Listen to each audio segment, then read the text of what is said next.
Why are you not a Christian? Because I see no evidence whatever for any of the Christian dogmas. I've examined all the stock arguments in favor of the existence of God, and none of them seem to me to be logically valid. Do you think there's a practical reason for having a religious belief for many people? Well, there can't be a practical reason for believing what isn't true. That's quite, at least I rule it out as impossible. Either the thing is true or it isn't. If it is true, you should believe it, and if it isn't, you shouldn't. And if you can't find out whether it's true or whether it isn't, you should suspend judgment. But you can't, it seems to me, a fundamental dishonesty and a fundamental treachery to intellectual integrity to hold a belief because you think it's useful and not because you think it's true. Well, I was thinking of those people who find that some kind of religious code helps them to live their lives. It gives them a very strict set of rules, the rights and the wrongs. Yes, but you know, those rules are generally quite mistaken.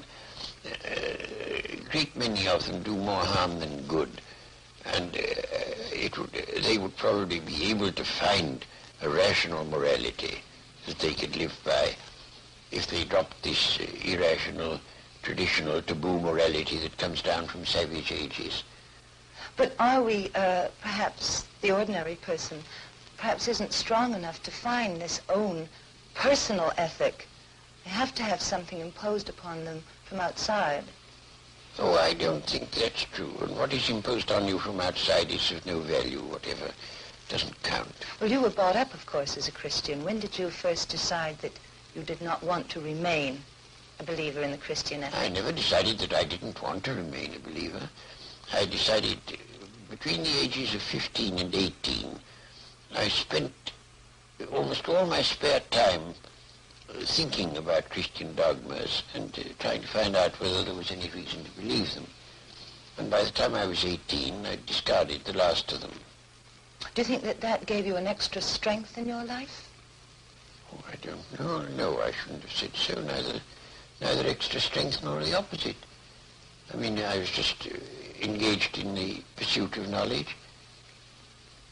As you approach the end of life, do you have any fear of some kind of afterlife, or do you feel that that is just an impossibility? No, I think that's nonsense.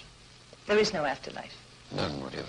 Do you have any fear of something that is common amongst atheists and agnostics who have been atheists or agnostics all their lives, who are converted just before they die to a form of religion?